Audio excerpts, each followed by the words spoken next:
GST வருவதற்கு முன்னாடி என்னவோ வரியே இல்லாம ஃப்ரீயா அள்ளி கொடுத்த மாதிரியாக நம்முடைய முதல்வர் பேசுவது மிகுந்த அபாயகரமானது, பொய் அது. இலவச பஸ் பயணம் தமிழ்நாட்டில் கொடுக்கிறோம் இல்லையா, கேரளாவால கொடுக்க முடியாது. நீங்க மாசம் 1000 ரூபாய் தரீங்க இல்லையா, கேரளாவால கொடுக்க முடியாது. குஜராத்னால கொடுக்க முடியும் தமிழ்நாட்டை போல, ஆனால் அவர்கள் செய்வதில்லை. குஜராத்தோடைய ஈக்குவலண்ட் மின் பகிர்மான கழகம் ஸ்டாட்டிஸ்டிக்ஸ் போய் பாருங்க. They have surplus cash. இங்க பெரும் கடன், சர்ப்ளஸ் கேஷ். சிஏஏ போன்ற ஒரு நியாயமான ஒரு சட்டம் கூட இந்த கேள்விகளுக்கெல்லாம் பதில் சொல்ல வேண்டிய இடத்துக்கு நம்மளை தள்ளிடுது.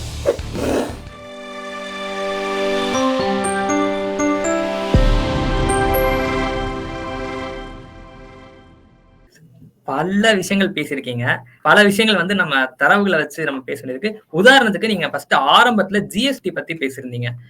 நீங்க முதல்வர் அவர்களுடைய நேற்றைய பதிவு பார்த்திருந்தீங்கன்னா அவர் ஒரு தரவை முன்வைக்கிறார். அவர் என்ன சொல்றாரு அப்படின்னா, ஜிஎஸ்டில 50% வந்து அடித்தட்டு மக்கள்கிட்ட இருந்து பெறப்படுகிறது, 33 விழுக்காடு வந்து 40% நடுத்தர மக்களிடமிருந்து பெறப்படுகிறது, வெறும் 3 விழுக்காடு மட்டும்தான் 10% பெரும் பணக்காரர்களிடமிருந்து கிடைக்கிறது அப்படின்னு சொல்லியிருக்காரு. அது மட்டும் இல்லாம இந்திய மக்கள் தொகையில 50% வந்து 6 மடங்குக்கும் அதிகமா மறைமுக வரி கட்டுறாங்க அப்படின்னு தரவுகளோட ஜிஎஸ்டி வந்து ஏன் வழிப்பறி அப்படின்னு ரெண்டு பார்ட்டியுமே நான் சொல்லிடுறேன். முதல்ல அவருக்கு இந்த பிரேக்கப் எங்கேருந்து வந்ததுன்னு எனக்கு தெரியல. ஏன்னா நம்ம போய் ஒரு கடையில பொருள் வாங்குறோம் இல்லையா, அந்த பொருள் வாங்கும் பொழுது யாரும் உங்கள்கிட்ட டேட்டா கேட்டுக்கிறது இல்லை. அப்ப நீங்க வந்து அடித்தர வர்க்கமா, நடுத்தர வர்க்கமா, மேல் வர்க்கமா, நீங்க வாங்கக்கூடிய இந்த பைத்தம்பருப்பும் உளுத்தம்பருப்பும் பிஸ்கட்டும் நான் மார்க் பண்ணி நான் அனுப்பியாகணும் ஸ்டாலின் அவர்களுக்கு, அதை வச்சுன்னு. ஸோ அது தெரியல, அதை பார்ப்போம். பட் ரொம்ப முக்கியமா தெரிஞ்சுக்க வேண்டியது வந்து இது கன்சம்ஷன் டாக்ஸ். நீங்க என்னத்தை உட்கொள்கிறீர்களோ அதற்காக போடப்படும் வரி தான். நீங்க எதை நுகர்கிறீர்களோ, நுகர்வு வரி இது. நீங்க ஒரு பொருளை வாங்கினால் அதற்கான ஒரு வரி. அதனாலதான் என்ன பண்றாங்கன்னா, லக்ஸுரி ஐட்டம்ஸ் அப்படின்னு எடுத்துக்கிட்டு அதுக்கு அதிகமான பிராக்கெட்ல வரியும், மற்ற எல்லாவற்றுக்கும் உணவு சார்ந்த பொருள்களுக்கு மிக குறைவான வரி. நம்ம 3 ஸ்லாப் வச்சிருக்கோம் இல்லையா, 5, 12, 18. அது தவிர ஒரு 28% ஒரு சில பொருள்களுக்காக இருக்கு. இந்த 5, 12, 18ல பெரும்பாலும் 0 டாக்ஸ் இருக்கும் உணவுப் பொருள்கள் சார்ந்ததுக்கு, அல்லது 5% இருக்கும்.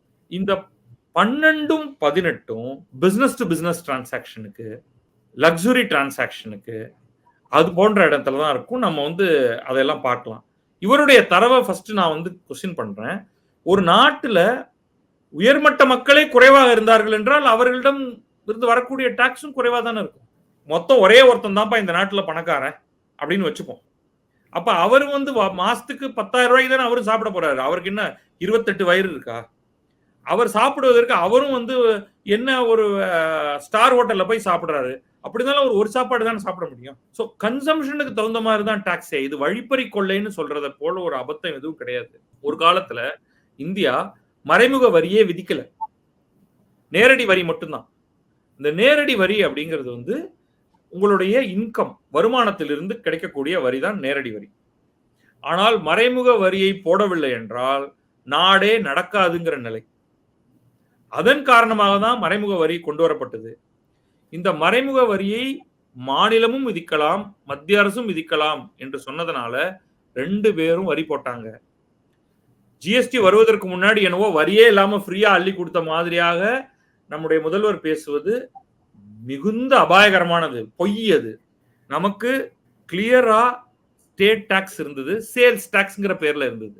அந்த சேல்ஸ் டாக்ஸ்ங்கிற பேர்ல இருந்தது எதன் மீது போடப்பட்டது? இதே மறைமுக வரி தான், அது வேற பேர்ல இருந்தது. அதுக்கு பிறகு சர்வீஸ் டாக்ஸ் என்று இன்ட்ரோடியூஸ் செய்யப்பட்டது. சேல்ஸ் டாக்ஸ் பொருட்கள் மீதும், சர்வீஸ் டாக்ஸ் சேவைகள் மீதும். அதுல இன்புட் டாக்ஸ்ங்கிற கான்செப்டே கிடையாது. நீங்க ஒரு பொருளை வாங்கி அதே பொருளை மதிப்பு கூட்டி விற்றால் 2 பக்கமும் டாக்ஸ் அதிகமாகிட்டே போயிட்டு இருக்கும். அதையெல்லாம் மாற்றி ஜிஎஸ்டி பண்ணது 2-3 விஷயங்கள் தான். ஒன்றும் மோசமானது ஒன்றும் கிடையாது. ஒன்று, இந்த நடுவில் இருக்கக்கூடிய நிறுவனங்களுக்கு, அமைப்பாக இருக்கக்கூடிய கடைகள், வியாபார நிறுவனங்கள், இவங்கெல்லாம் இன்புட் டாக்ஸ் கிரெடிட்னு ஒன்று எடுத்துக்கலாம். அதன் காரணமாக அடக்க விலை குறையத்தான் குறையும், அதிகமாகாது. நம்ம கடைசியா வரியை செலுத்துபவர் எண்டு கன்சியூமர் இருக்கார் இல்லையா, அவர் எப்படியும் வரி செலுத்தித்தான் ஆகணும். இதற்கு முன்பும் வரி செலுத்தித்தான் வந்தார். இன்றைக்கு நேற்றைக்கு இல்ல, ஜிஎஸ்டி வந்ததுக்கு பிறகு இல்ல. பல பல பல பல பத்தாண்டுகளாக மிஸ்டர் பொதுஜனம் வரியை கொடுத்து கொண்டுதான் இருந்தார் பொருள்களை கன்சியூம் பண்ணும் பொழுது. அப்ப என்ன பண்ணுவாங்கன்னா, இன்க்ளூசிவ் ஆஃப் ஆல் டாக்ஸஸ் அப்படின்னு போட்டு வரும். அப்ப டாக்ஸ் என்னன்னு பிரிச்சிருக்காது. அதுல சென்ட்ரல் கவர்மெண்ட் எக்ஸைஸ் கலெக்ட் பண்ணிருப்பாங்க, ஒரு டாக்ஸ் போட்டிருப்பாங்க. ஸ்டேட் கவர்மெண்ட் ஒரு சேல்ஸ் டாக்ஸ் போட்டிருக்கும். கடைசியா அந்த வரிகள் எல்லாம் சேர்த்து ஒரு அமௌண்ட்ல உங்களுக்கு maximum retail price, all taxes inclusive. இன்றைக்கு அதை மாத்திரம் பொருளுடைய அடக்க விலை பிளஸ் டாக்ஸ்னு மாத்திரம். இன்க்ளூசிவ் ஆஃப் டாக்ஸஸ் இல்ல, எக்ஸ்க்ளூசிவ் ஆஃப் டாக்ஸஸ். அது ஒவ்வொரு டாக்ஸும் கிளியர்லி ஒன்ல ஒன்னு கழிச்சுக்கிட்டே வரக்கூடிய டாக்ஸ். இது ஃபர்ஸ்ட்.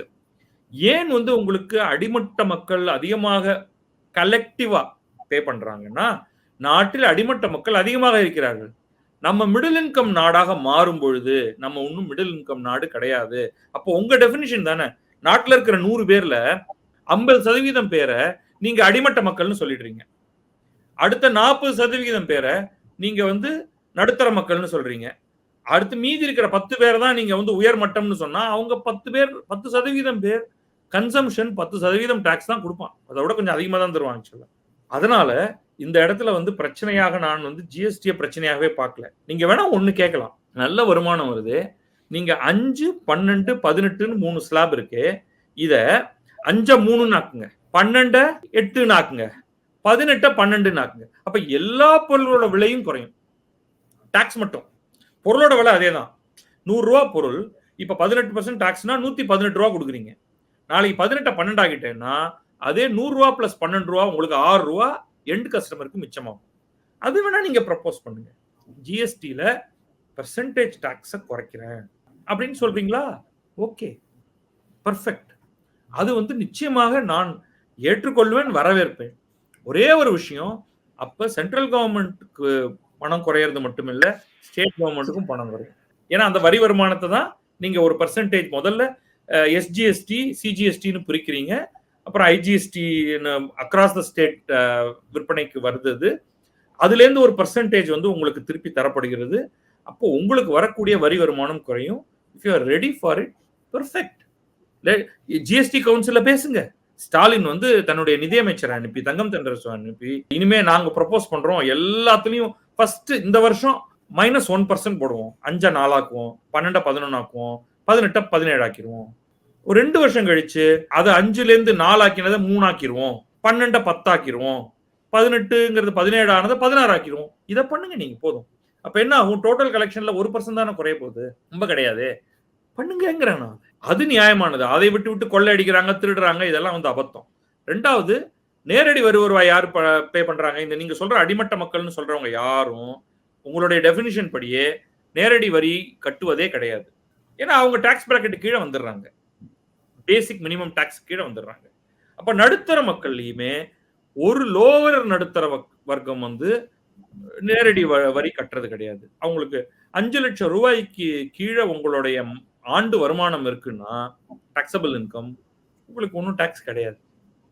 அதுக்கு மேல போகிறவங்க தான் நேரடி வருமான வரி கட்டுறாங்க. அவங்க நேரடி வருமான வரி கட்டுறவங்க எல்லாருமே உங்க கணக்குல உயர்மட்ட மக்கள் தான் இல்லையா? அந்த வரியிலிருந்து அடிமட்ட மக்களுக்கு ஒரு பெரிய விடுதலை. ஜிஎஸ்டி குறைவாக கட்டியிருப்பாரு ஒரு பெரும் பணக்காரர், அவருடைய கம்பைன்டு ஜிஎஸ்டி, அவர் வீட்டுக்கு சாப்பிடுறது, அவர் துணிமணி நகை வாங்குறது எல்லாம் சேர்த்து அவர் ஒரு ஆண்டுக்கு 2 லட்சம் ரூபாய் அவர் மறைமுக வரி கொடுத்திருப்பாருன்னு வச்சுக்கோங்க. அவர் 20 கோடியிலிருந்து 100 கோடி வரைக்கும் அவர் வருமான வரி கட்டியிருப்பார். பணக்காரங்கள்ட்ட இருந்து நம்ம வேண்டிய வரியை வாங்கிடுறோம். இல்லாட்டி உங்களுடைய நாடு எப்படி நடக்குதுன்னு நினைக்கிறீங்க? நீங்க கொடுக்க வேண்டிய 1000 ரூபாயும் பஸ் பயண இலவசமும் எங்கேருந்து வந்ததுன்னு நினைக்கிறீங்க? இந்த வரிகள்ல இருந்து தான் வருது. அப்ப ஏழைகள்ட்ட இருந்தே வாங்கி ஏழைகள்ட்ட நீங்க திருப்பி தரீங்கலாம் நினைக்காதீங்க. மிக பெரும் பகுதி பர் கேபிட்டா வரியை எடுத்துப்போம். ஆவரேஜ் பர் கேபிட்டா வரி என்ன? ஆவரேஜா ஒவ்வொரு நபரும் எவ்வளவு கொடுக்கிறாருன்னா, நடுத்தர வர்க்கமும் உயர்மட்ட வர்க்கமும் தான் மிக அதிகமான டாக்ஸை ஜிஎஸ்டி பிளஸ் இன்கம் டாக்ஸ் எப்படின்னு கொடுக்குறாங்க. இந்த கம்யூனிச மென்டாலிட்டியை தான் ஒரு பக்கம் காங்கிரஸ் உடைய ஒரு சில கெட்ட விஷயங்கள் எல்லாத்தையும் எடுத்துட்டு இருக்காரு நம்முடைய முதல்வர், இன்னொரு பக்கம் கம்யூனிஸ்ட்கிட்ட இருந்து கெட்ட விஷயம் எல்லாத்தையும் எடுத்துட்டு இருக்காரு. அப்ப எல்லா கெட்ட விஷயங்களையும் ஒன்றாக சேர்ப்பதுதான் திராவிட மாடல் அப்படின்னு நம்ம இதுல இருந்து எடுத்துக்க முடியும். இது ரொம்ப ஒரு மிக மோசமான கருத்து இது அப்படின்னு தான் நான் சொல்லுவேன். அது என்ன தரவுகளோட அவர் கொடுக்குறாரோ அது முழுக்க முழுக்க தவறான இன்டர்பிரிட்டேஷன் அப்படிங்கிறது தான் என்னுடைய கருத்து. நீங்க தமிழ்நாட்டுல இருக்கப்படுற வெல்ஃபேர் ஸ்கீம்ஸ பத்தி பேசியிருந்தீங்க.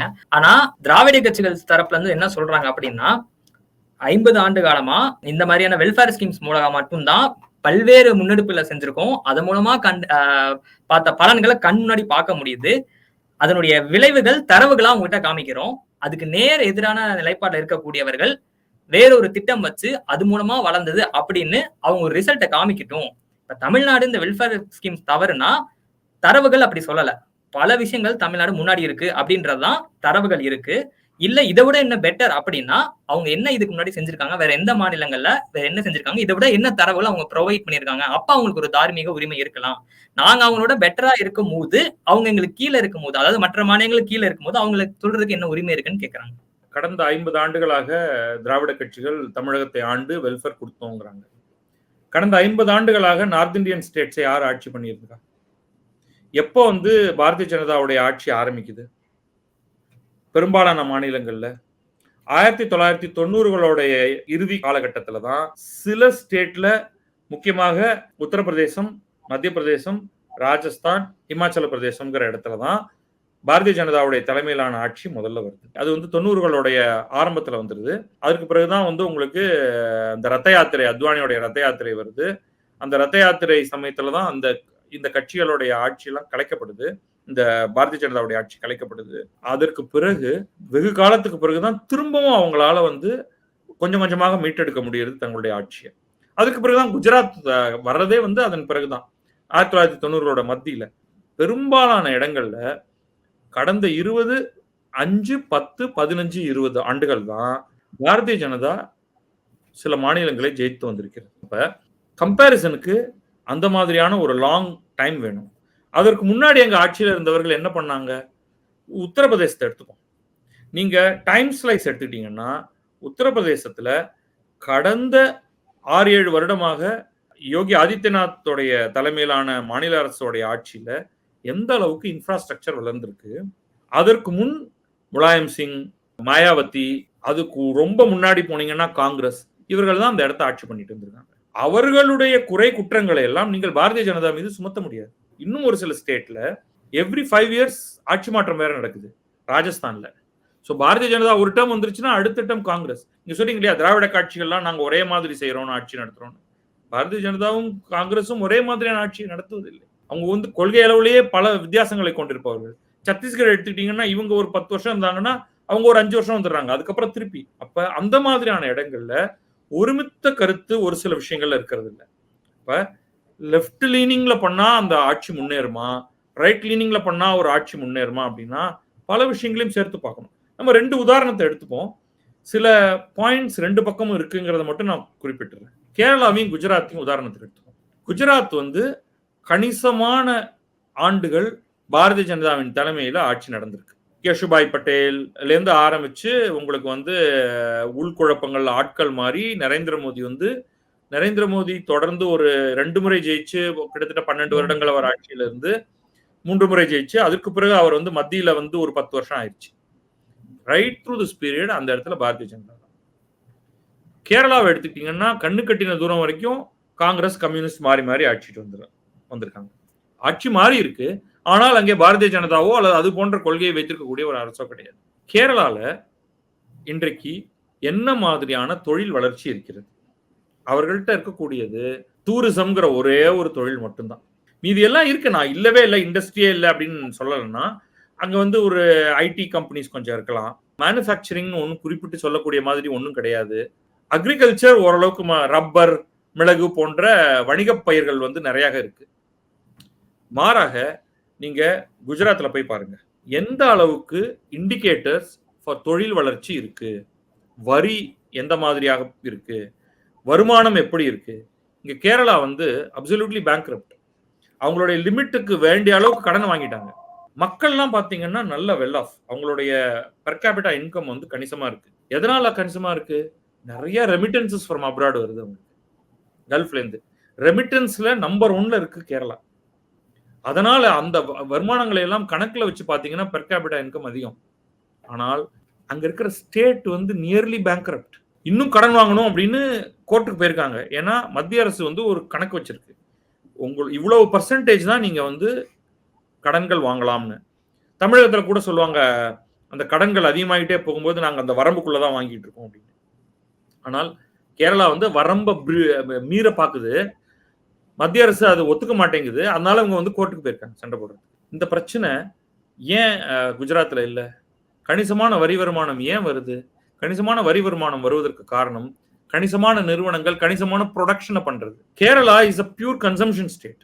அவங்க சாப்பிடுற சாப்பாடு அது வந்து கறிகாய்களாக இருந்தாலும் சரி, கோழி முட்டையாக இருந்தாலும் சரி, தமிழகத்திலேருந்து போறது. அவர்கள் வேறு என்ன அணியக்கூடிய உடையிலேருந்து ஆரம்பிச்சு எல்லாமே வெளியிலேருந்து வருது. ரெமிட்டன்ஸ் பணம் இருக்கிறதுனால அவங்களால அதை வந்து கொடுத்து வாங்கிக்க முடியுது. ஆனால் உற்பத்தி என்பது அந்த மாநிலத்தில் குறைவாக இருப்பதனால வரி வருவாய் குறைவாக இருக்கு. இதான் விஷயம். அப்ப ஆனா ஹெல்த் இண்டிகேட்டர்ஸ் பாத்தீங்கன்னா பிரமாதமா இருக்கு. எங்க பார்த்தாலும் ஹெல்த் இண்டிகேட்டர்ஸ் எல்லாம் நல்லா இருக்கு. பிறப்பு சார்ந்த இது, male female ratio, maternal mortality and infant mortality இதெல்லாம் குறைவா இருக்கு. குஜராத்ல நிச்சயமாக அனிமியா அதிகமா இருக்கு ரிலேட்டிவ் டு இதை சொல்றேன் நான். அங்க சோஷியல் இண்டிகேட்டர்ஸ் சொல்லக்கூடியது குஜராத்தில் குறைவாக இருக்கு. அப்ப நம்ம 2 பேருக்கும் என்ன அட்வைஸ் கொடுப்போம்? குஜராத்ல அப்ப உங்க பாலிசியில வேண்டிய அளவுக்கு சிறு மாற்றங்களை பண்ணி ஹெல்த் இண்டிகேட்டர் சோஷியல் இண்டிகேட்டர்ஸை இம்ப்ரூவ் பண்ணுங்க. கேரளால வந்து எவ்ரிதிங் இஸ் ஃபைன் சொல்லுவோமா? உங்களுடைய தொழில் வளர்ச்சி இண்டிகேட்டர்ஸை இம்ப்ரூவ் பண்ணுங்க. உங்களுக்கு இல்லாட்டி வருமானம் வராது. நீங்க பல காலம் இப்படியே வந்து பேங்க்ரப்ட் காஃபர்ஸை வச்சுக்கிட்டு ஒன்றும் பண்ண முடியாது. உங்களுக்கு எங்க இருந்து பணம் வரும் அப்படின்னு. இப்ப இந்தியா வந்து தமிழ்நாட்டை வந்து என்ன மாதிரி சொல்றாங்கன்னா, நாங்க குஜராத் போன்ற வளர்ச்சியும் வைத்திருக்கிறோம், கேரளா போன்ற இங்க தொழில் வளர்ச்சியும் எங்களுக்கு இருக்கு, ஹெல்த் இண்டிகேட்டர்ஸும் இருக்கு. அது உண்மைதான். ஃபர்ஸ்ட் பாயிண்ட் நம்ம அதை எடுத்துப்போம். அது உண்மைதான். கேரளாவை விட சற்று குறைவான சோஷியல் இண்டிகேட்டர்ஸ், குஜராத்தோடு ஒப்பிடக்கூடிய அளவுக்கான தொழில் வளர்ச்சி. அதனாலதான் தமிழ்நாட்டுல ஓரளவுக்கு சப்சிடி கொடுக்க முடியுது. நீங்க சொல்லக்கூடிய மாதிரியான இங்க வந்து இலவச அரிசி கொடுக்குறோம் இல்லையா, விலையில்லா அரிசின்னு வச்சுக்கோங்க. அதை கேரளால கிடையாது. ஏன்னா கேரளா கேனாட் அஃபோர்ட் இட். அவங்கள்ட்ட அந்த பணம் கிடையாது. இங்க இலவச பஸ் பயணம் தமிழ்நாட்டில் கொடுக்குறோம் இல்லையா, கேரளாவால கொடுக்க முடியாது. நீங்க மாசம் 1000 ரூபாய் தரீங்க இல்லையா, கேரளாவால கொடுக்க முடியாது. குஜராத்னால கொடுக்க முடியும் தமிழ்நாட்டை போல, ஆனால் அவர்கள் செய்வதில்லை. இப்ப நம்ம 3 மாடல் கையில வச்சிருக்கோம். கேரளா செய்ய விரும்பும், செய்ய முடியாது, பணம் இல்லை. குஜராத் செய்யவில்லை, பணம் இருக்கிறது. தமிழகம் செய்கிறது, பணம் அதற்கு ஏற்றவாறு இருக்கிறது. அப்ப நீங்க என்ன சொல்லுவீங்க உடனடியா? அப்ப தமிழ்நாடு தானே சிறந்தது. ஒரு இடத்துல கேரளத்தை விடவும் சிறந்தது, குஜராத்தை விடவும் சிறந்தது. அதை நான் கேள்விக்கு உட்படுத்துவேன். நம்ம ஒரு காலத்துல உருவான இன்ஃப்ராஸ்ட்ரக்சரையும் தொழில் வளர்ச்சியும் வைத்துக்கொண்டு சில இலவசங்களை கொடுத்து கொண்டிருக்கிறோம். ஆனால் நாம் செய்ய வேண்டிய பல விஷயங்களை நாம் அதனால் செய்வதில்லை. நம்முடைய சாலை வசதிகள் இன்னும் மேம்படுத்தப்பட வேண்டும். பல இடங்கள்ல நம்ம அந்த இடத்துல பின்தங்கி இருக்கோம். நம்ம வந்து பவர் இன்ஃப்ராஸ்ட்ரக்சரை இன்னும் மேம்படுத்தணும். அதை நம்ம ஈஸியா நம்ம அனுமதிக்கிறதே கிடையாது. போல்டா சில விஷயங்களை செய்யறது கிடையாது. இப்போ உதாரணத்துக்கு ஒரு பெரிய போர்ட், துறைமுகம், அதை வந்து எந்த அளவுக்கு குஜராத்ல வந்து செய்திருக்காங்க, அதன் காரணமாக அங்க என்னென்ன மாதிரியான தொழில் வளர்ச்சி அங்க வந்திருக்கிறது, நம்ம செய்யல. நம்ம பெருமளவுக்கு வெளியிலிருந்து நம்ம பவர் சர்ப்ளஸ் ஸ்டேட் கிடையாது. மின்சாரத்தை வெளியிலிருந்து வாங்கி கொண்டிருக்கிறோம். அப்ப நம்ம அதிகமான விலைக்கு மின்சாரத்தை வாங்கி குறைவான விலைக்கு மக்களுக்கு தர வேண்டியதாக இருக்கிறது. இதெல்லாம் நம்ம அட்ரஸ் பண்ண வேண்டிய பிரச்சனைகள். இதெல்லாம் பூதாகரமாக ஒளிஞ்சிருக்கு. தமிழ்நாட்டுல நீங்க பட்ஜெட்டை மட்டும் தான் பார்த்துட்டு இருக்கீங்க. நம்முடைய மின் பகிர்மான கழகம் டான்ஜெட்கோ, அதை போய் நீங்க போய் பார்த்தீங்கன்னா அது ஒரு பெரிய பூதாகாரமான ஒரு கடன் சுமை மேல உட்கார்ந்துருக்கு.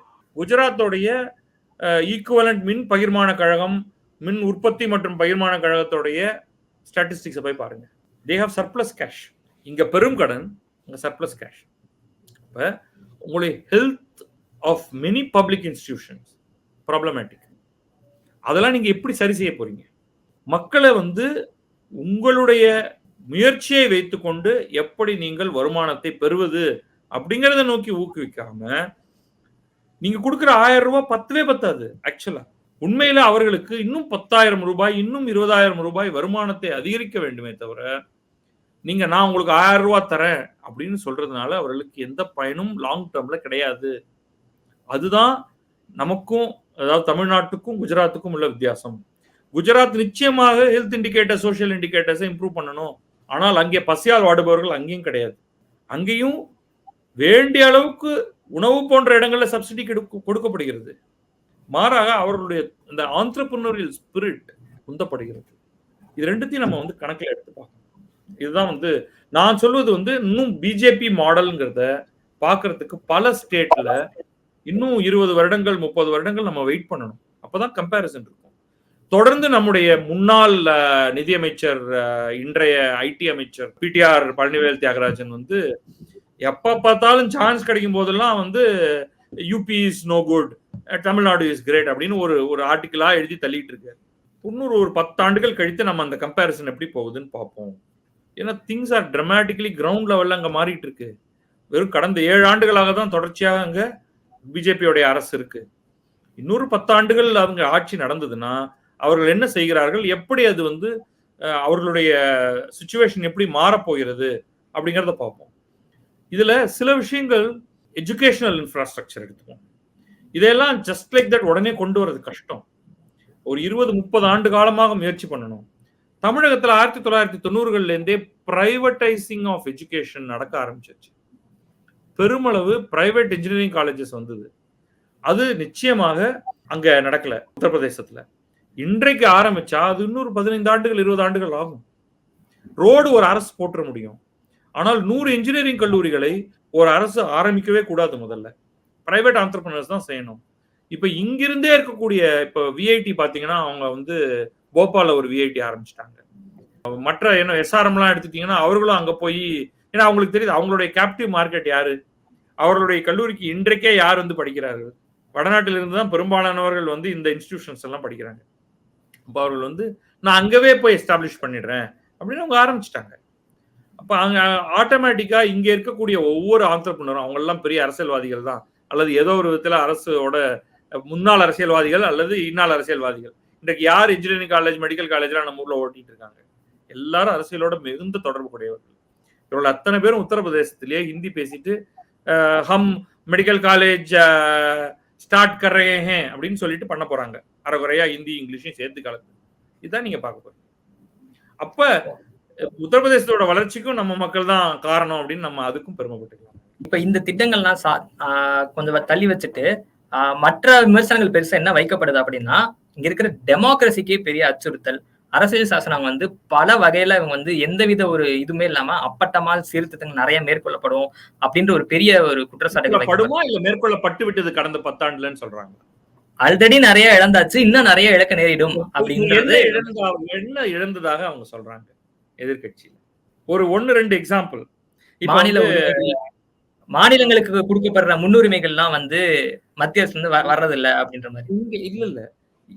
இல்ல என்ன அரசியல் சாசனம் மாநில அரசுக்கு ஒரே ஒரு சேஞ்ச் தான் நடந்திருக்கு. ஜிஎஸ்டிக்கு முன்னாடி மாநில அரசு தனியாக வரி விதிச்சுக்கிட்டு இருந்தது, மத்திய அரசு தனியாக வரி விதிச்சுக்கிட்டு இருந்தது. அது எல்லாத்தையும் ரிமூவ் பண்ணிட்டு ஒற்றை வரியாக போட்டு அதுல மாநிலங்களோடது எவ்வளவு, மத்திய அரசோடது எவ்வளவு, கலெக்ஷன் ஏஜென்டா மட்டும்தான் மத்திய அரசு ஒர்க் பண்ணுது. முன்ன கலெக்ஷன் ஏஜென்டாவே நம்ம மாநிலமே வேலை செஞ்சுட்டு இருந்துச்சு. அவ்வளவுதான் வித்தியாசம். ரைட்டா? வேறு எந்த மாநில உரிமையும் புதிதாக கடந்த 10 ஆண்டுகள்ல பறிக்கப்படல. முதல்ல அரசு தரப்புல இருந்து பார்க்கும் பொழுது நீங்க வந்து மாநிலங்கள் எல்லாம் இனிமேல் கல்வியே கற்றுத்தரக்கூடாதுன்னு சொல்றாங்களா? இல்ல. ஏன்னால் அது வந்து காங்கிரஸ் அரசுலயே கன்கரண்ட் லிஸ்டுக்கு கல்வியை மூவ் பண்ணியாச்சு. மத்திய அரசு வந்து அதை இந்த பாரதிய ஜனதா கட்சி அரசு வந்து அதை மாற்றல. அது எவ்வளவோ வருடங்களுக்கு முன்னாடியே எமர்ஜென்சி காலகட்டத்திலேயே இந்த மாற்றங்கள்லாம் நடந்துருச்சு. புதிதாக மாநில அரசை கட்டுப்படுத்தக்கூடிய எந்த சட்டத்தையும் கடந்த 10 ஆண்டுகளில் மோடி அரசு கொண்டு வரவில்லை. கொண்டு வந்ததாக சொன்னா அது என்னன்னு சொல்லுங்க. இது டெமோக்ரஸியில ஒரு பார்ட் அரசு, 2வது பார்ட் மக்கள். யாருடைய வாக்குரிமையாவது இது வரைக்கும் பறிக்கப்பட்டிருக்கா? இந்த என்ஆர்சில இருந்து ஆரம்பிச்சு சிஏஏ வரைக்கும் எடுத்துப்போம். அது எவ்வளவோ தடவை பேசியாச்சு. இந்நாட்டு மக்களுக்கு எந்த விதத்திலையும் பாதிப்பு கிடையாது. வெளியிலிருந்து வரக்கூடிய அகதிகள் தொடர்பான சட்டம் மட்டும்தான் அது அப்படின்னு சொல்லியாச்சு. அப்பயும் இல்ல நாளைக்கு உங்களுடைய இதை பறிச்சிருவாங்க, நம்ம வந்து சில என்னென்ன சொல்லப்பட்டிருக்கு, இனி என்ன நடக்குங்கிற ஹேஷியங்கள் எடுத்துப்போம். ரேஷன் கடையை மூடிடுவாங்க. திருமாவளவன் இப்ப கூட அதை சொல்லிட்டு இருக்காரு. இன்னொரு முறை அவங்களுக்கு வாக்களிச்சிட்டீங்கன்னா ரேஷன் கடையை மூடிடுவாங்க. வேற எலெக்ஷனே நடத்த மாட்டாங்க. இதுதான் கடைசி எலெக்ஷன். ஒட்டுமொத்தமாக பிரசிடென்ஷியல் ஃபார்ம் ஆஃப் கவர்னன்ஸ்க்கு போயிடுவாங்க. மைனாரிட்டிகளுக்கு எந்த ஒரு உரிமையும் இருக்காது. செகண்ட் கிளாஸ் சிட்டிசன்ஸா ஆயிடுவாங்க. எந்த ஒரு இடத்துலையும் இதற்கான ஏதாவது இருக்கா? இப்போ உதாரணத்துக்கு யூனிஃபார்ம் சிவில் கோட்னே வச்சுப்போம். பாரதிய ஜனதா சொல்லக்கூடிய சில கருத்துக்களை எடுத்து யூனிஃபார்ம் சிவில் கோட் பர்சனலி எனக்கு வந்து அது ஒரு அவசியம்னு தோணல. அதை நான் என்னுடைய கருத்தை பதிவு பண்ணிடுறேன். அதுவும் என்ன சொல்லுது? முஸ்லிம் கண்ட்ரோல் லா அப்படின்னு சொல்லுது யூனிஃபார்ம் சிவில் கோட். ஒரு இந்துவோ முஸ்லிமோ அனைவரும் அதன் அடிப்படையில் சமமாக திருமணம், குழந்தையை அடாப்ட் பண்ணுவது, சொத்துரிமை போன்ற எல்லாவற்றையும் இன்றைக்கு தனித்தனியாக இருக்கக்கூடிய Hindu code bill, Muslim personal law, Christians and others அப்படின்னு இருக்கக்கூடிய சட்டங்களை எல்லாவற்றையும் ஒன்றாக சேர்த்து கொண்டு வருவதுதான் அது. அது எந்த விதத்துல முஸ்லிம்களுக்கு மட்டும் தனியா தலையில குட்டு வைக்கிற மாதிரியாக ஒன்று வருகிறது? அப்படி ஒன்றும் கிடையாது. ஒன்னு. ரெண்டாவது, இந்த சிஏஏ என்ஆர்சி எல்லாம் எடுத்து இந்த சிட்டிசன்ஷிப் ரெஜிஸ்ட்ரி அப்படிங்கிறது யாரை அச்சுறுத்துகிறது? ஏன்? ஒரு பாயிண்ட் சொல்றாங்க. இப்ப வந்து நீ இந்த ரெஜிஸ்டர்ல உன்னுடைய பேரை சிட்டிசன் என்று பதிவு செய்து கொள்ள வேண்டும் என்றால் நீ இந்த நாட்டில் தான் பிறந்தாய் என்பதற்கான சான்றை தர வேண்டும் அப்படிங்கிற ஒரு ஸ்டேட்மெண்ட் ஒன்று பேசப்பட்டிருக்கு.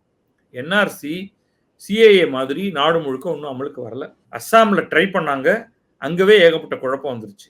அப்போ அதோடைய டிராஃப்டை பார்த்தா தான் சொல்ல முடியும். ஏன் அதை வந்து பாரதிய ஜனதா சொல்லுதுன்னா, முக்கியமாக அவர்கள் சொல்வது பாகிஸ்தான்ல இருந்து இங்க உள்ள வந்துருவாங்கன்னு இல்லை, பங்களாதேஷிலிருந்தும் பர்மாவிலிருந்தும் இந்தியாவுக்குள் வெளிநாட்டவர் வந்து கொண்டே இருக்கிறார்கள் அப்படின்னு ஒரு கருத்தை பாரதிய ஜனதா முன்வைக்கிறது.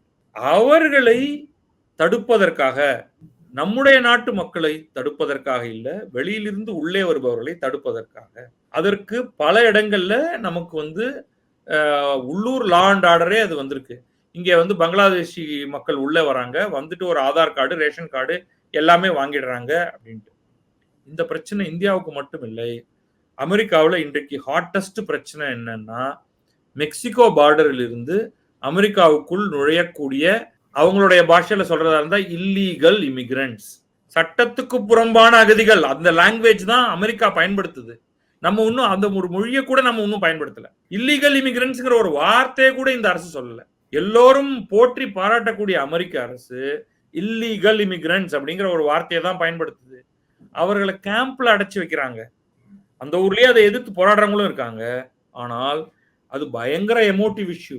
முதல்ல டெமோக்ராட்டிக் கட்சி வந்து எல்லாரையும் உள்ள விடலாங்கிற மாதிரி எல்லாம் யோசிச்சிருக்கு. ஆனா அதுங்களால தாக்கு பிடிக்கவே முடியல. சாரியாக மக்கள் திரள் உள்ளே வருகிறார். அப்போ ஒரு நாடு அதை அனுமதித்தால் அப்பதான் அதோடைய டெமோகிராஃபி மாறும், மக்கள் திரள் மாற்றமடையும். மக்கள் திரள் மாற்றம் அடையும் பொழுது வாக்களிக்கும் பேட்டர்ன் மாற்றம் அடையும். இந்த நாட்டு மக்களுக்கு போய் சேர வேண்டிய வசதி வாய்ப்புகள் பிற நாட்டு மக்களோட பங்கிட்டுக் கொள்ள வேண்டி வரும். அப்ப ஈஸ்டர்ன் பார்டர்ஸ இப்ப நமக்கு சைனால இருந்து யாரும் வரப்போறது இல்லை, வந்தாலும் கண்டுபிடிச்சிடலாம் யாருன்னு. முகத்தை பார்த்தாலே தெரியும். ஒரு வங்கதேசத்துல இருந்து வரக்கூடியவரை நம்மளால பிரிச்சே பார்க்க முடியாது. ஏன்னா ரெண்டும் ஒரு மக்கள் தான், ஆனால் வேறு நாடுகளாக ஆகிவிட்டோம். ஆனா நம்ம பிரிக்கணும் அப்படின்றது கொஸ்டினா இருக்கு. அது அரசியல் இல்லப்பா, நாட்டின் அடிப்படையில். இலங்கையிலிருந்து இந்தியாவிற்குள் நுழைந்தாலும் அவர் இந்துவாக இருந்தாலும் அவர் இல்லீகல் இமிகிரண்ட் தான். இந்த மதத்தின் அடிப்படையில் பிரிக்கிறதுனா பங்களாதேஷ் ஒரு முஸ்லிம் நாடாக இருக்கு, அதுக்கு என்ன பண்ண முடியும் இல்லையா? இலங்கையை எடுத்துப்போம் உதாரணத்துக்கு. இலங்கையிலேருந்து வரவங்க வந்தவொடனே என்ன பண்றாங்க? கடலோர காவல்படை அவங்களை பிடிச்சவொடனே என்ன பண்றாங்கப்பா? நீங்க சொல்லுங்க, எனக்கு முகம் சொல்லுங்க. அவர்களை உடனடியாக கேம்ப்ல, மண்டபம் கேம்புக்கு அனுப்பு, சென்னையிலையும் திருச்சியிலையும் வச்சிருக்கிற கேம்புக்கு அனுப்புன்னு சொல்றாங்க. அவங்க நாங்கெல்லாம் இந்துக்குங்க, எங்களை விட்டுருங்க அப்படின்னு சொன்னா உடனே விட்டுறாங்களா? இல்ல, அவங்களும் இல்லீகல் இமிகிரண்ட்ஸ் தான். பங்களாதேஷ் உங்க நாட்டு, உங்களை பக்கத்துல இருக்கிற ரெண்டு நாடும் முஸ்லிம் நாடு. ஏன் அது முஸ்லிம் நாடுன்னு நான் அதை பண்ணேன்னா, அந்த நாடு முஸ்லிம்கள் பெரும்பான்மையாக இருக்கக்கூடிய நாடு எங்களுக்கு வேணும்னு சொல்லிதானே பாகிஸ்தான், வெஸ்ட் பாகிஸ்தான், ஈஸ்ட் பாகிஸ்தான் ஆகி ஈஸ்ட் பாகிஸ்தான் பங்களாதேஷா மாறி இருக்கு இல்லையா? நீங்க வேற ஏதாவது நாடு பக்கத்துல ஏதாவது இருந்து பௌத்த மத நாடு இருந்து அவங்களெல்லாம் வாங்க உள்ள விட்டா நீங்க சொல்லலாம். இலங்கையும் அப்படிதான் ட்ரீட் பண்றோம், மாலத்தீவுகளையும் அப்படிதான் ட்ரீட் பண்றோம். அந்த நாட்டின் மக்கள் எல்லாம் வேறு நாட்டின் மக்கள், நம் நாட்டின் மக்கள் கிடையாது. ஓகே, இன்னும் எக்ஸ்ட்ராவா சொல்லிடுறேன். பங்களாதேசத்திலிருந்து ஒரு இந்து உள்ளே நுழைகிறார் என்றால் அவரும் இல்லீகல் இமிகிரண்ட் தான் முதல்ல. ஆனால் அவர் தான் அந்த நாட்டில் ஒடுக்கப்படுகிறோம்னு ப்ரூவ் பண்ணா சிஏஏ சட்டம் அவருக்கு வரும். பங்களாதேசத்தில் இந்துக்கள் ஒடுக்கப்படுகிறார்களா இல்லையா? நீங்க எனக்கு அது சொல்லுங்க. மியான்மர்ல இஸ்லாமியர்கள் ஒடுக்கப்படுறார்கள் அப்படின்றது பதில்வாதமா வைக்கிறாங்க. கரெக்ட். இந்த ரோஹிங்கியா முஸ்லிம்ஸ் பத்தின ஒரு ஸ்டேட்மெண்ட் ஒன்று வருது. இப்போ இந்த இடத்துல அதை எப்படி எடுத்துக்கணும் அப்படின்னா, ரோஹிங்கியா முஸ்லிம்ஸை ஒரு உதாரணத்துக்கு வச்சுப்போம். பர்மால இந்த சரியான பாயிண்ட் தான். பர்மா வந்து ஒரு பௌத்த நாடுன்னு எடுத்துப்போம். பெரும்பான்மை பௌத்தர்கள். அங்கே ரோஹிங்கியா முஸ்லிம்ஸ்களோட அங்க இருக்கிறவங்களுக்கு ஒரு பிரச்சனை வருது. அப்ப அவர்களுக்கு இந்தியா ஒரு பாசிபிலிட்டி, பங்களாதேஷ் ஒரு பாசிபிலிட்டி. பங்களாதேஷ் என்ன சொல்கிறது ரோஹிங்கியா முஸ்லிம்களை? அது ஒரு முஸ்லிம் நாடு தானே. அவர்கள் ஏன் அனுமதிப்பதில்லை? நீ கேளுங்க. ஒரு பெரிய ஒரு ப்ராப்ளம் ரோஹிங்கியா முஸ்லிம்களை உள்ளடக்கி இருக்கு.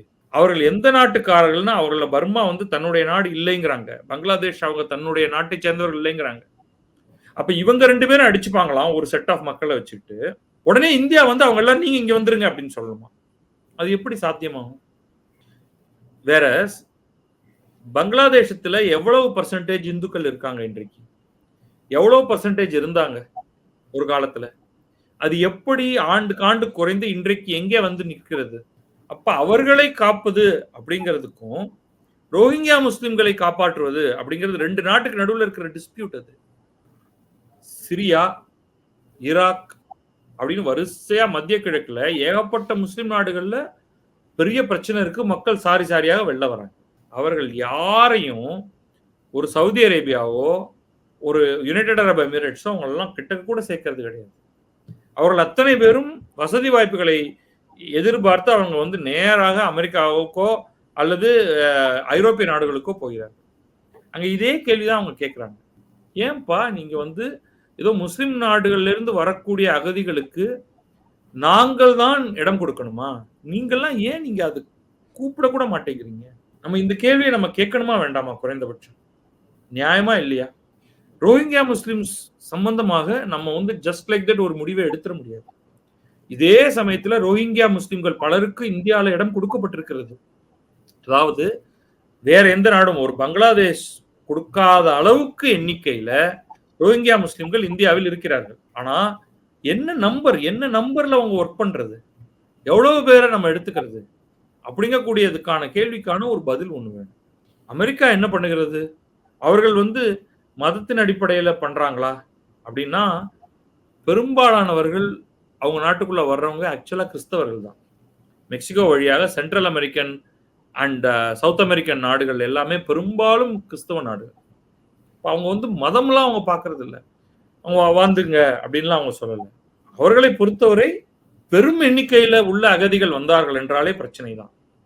இதே இந்தியாவுக்கு பக்கத்துல இன்னொரு இந்து நாடே இருந்து பெருமளவுக்கு மக்கள் எந்த ஒரு அவர்கள் மேல வந்து ஒரு தாக்குதலோ அல்லது வன்முறையோ இல்லாமல் நாங்க உங்க நாட்டுக்கு வந்துடுறோங்க அப்படின்னு சொன்னால் இந்தியா எப்படியும் அதை அனுமதிக்காது. ஆனா அது ப்ரூவ் பண்றதுக்கு நம்ம சுற்றி இந்து நாடு எதுவும் கிடையாது. அதுதான் நம்முடைய பிரச்சனை. ஸோ அந்த ப்ரூஃப் கொடுக்க முடியாததுனால சிஏஏ போன்ற ஒரு நியாயமான ஒரு சட்டம் கூட இந்த கேள்விகளுக்கெல்லாம் பதில் சொல்ல வேண்டிய இடத்துக்கு நம்மளை தள்ளிடுது. உங்களுடைய நேரங்கள் எங்களுக்காக செலவழிச்சதுக்கு ரொம்ப நன்றி சார். பல்வேறு கருத்துக்களை பகிர்ந்துக்கிட்டீங்க. நன்றி சார். நன்றி.